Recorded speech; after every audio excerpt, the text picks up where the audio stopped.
Now, many of you will be familiar with myself and the various things that we do. You'll usually see me on screen. As Tess mentioned earlier, I tend to man the helpline.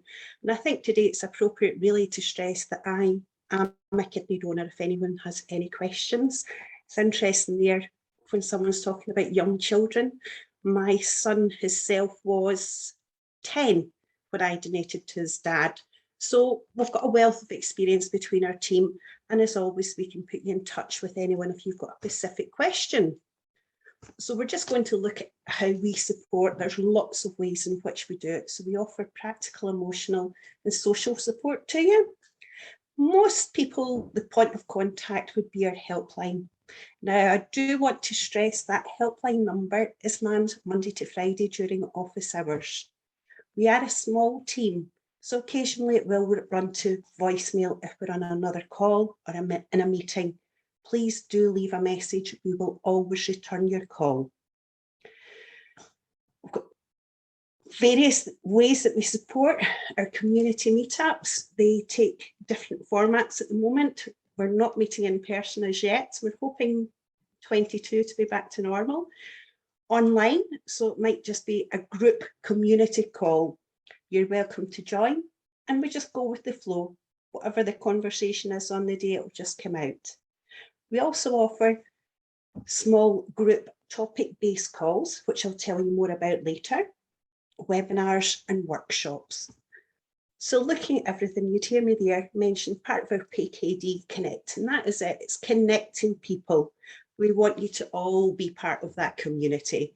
So whether it's joining that Wednesday morning 11sies for a cuppa and a chat, there's always someone online once a month that you can share with. We also hold more regionalised groups throughout evenings and weekends, and also topic-based. We're calling these Let's Talk About. There's many things where you really want to speak to someone else. Recently, we hosted a topic of polycystic liver disease. The call itself, there was a patient who had actually received a liver transplant, and she just shared her story, and we had open conversation from an hour with another 9 people. It was lovely. Again, tolvaptan. Everyone really wants to know how much water you do consume. What's the top tips? How often do you go to the loo? You can only hear that from other people that take it. Something that's been mentioned today, potentially the removal of a kidney, that nephrolectomy. Well, it's not something someone at the bowling clubs had done recently, so it's our own community you would turn to. And again, it's non-medical information given in these, it's just friendly chat about their experiences. Facebook, love it or loathe it, it's a bit like Marmite.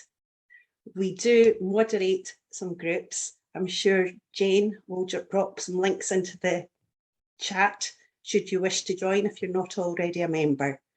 We have specific groups, our main community group, our main support group, and we also have a parents group as well. You've been made most welcome there, and they are closed private groups, so it wouldn't show on your news feed to employer, the girl across the road, etc.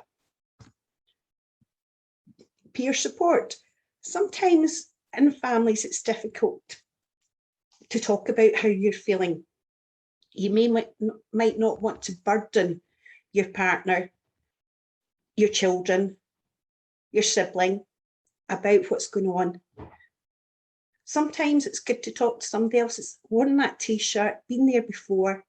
So give us a ring and we can certainly put you in touch with someone who knows what you're going through. So some of the different things that you might want to talk about.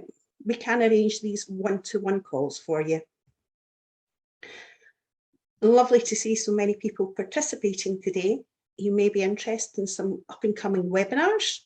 We're going to be looking on Monday evening at the role of the alkaline diet in kidney health. Our guest speaker that day is Caroline Pacey, and Caroline's a renal dietitian at Portsmouth Hospital. It's going to be an interesting topic, that one. And again, we know so many of you want research. We're delighted to see a chronic pain research programme coming to life. There's £4 million funded into this project, which will look at chronic pain within PKD. So it's great it's been included there.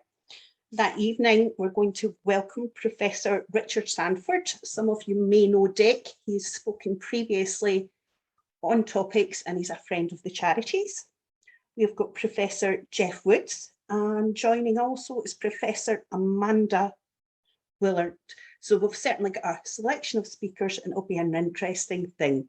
So just like you see, also, any webinars we hold are always held in file and available to watch at a later date. You'll see on our website, we have a selection of previously discussed topics. And that brings us nicely onto the website. It's recently been redesigned. So it's lovely and fresh. Everything there has been reviewed clinically, so it's factually correct. And the one thing I always say, it's written with the patient in mind. It's written that we understand it. You'll always find a useful topic, and it'll highlight, perhaps if after today you're looking for support, you'd click on there and it'll tell you different methods. Might be you want to join a meetup. If you went to events, you'd be able to see those up and coming webinars that we've just mentioned that are up the next week or so. So there we go. Jane's mentioned already about the importance of keeping up to date. We love these events. We love to reach you. The easiest way to stay updated is to sign up for our newsletter and our new e-news.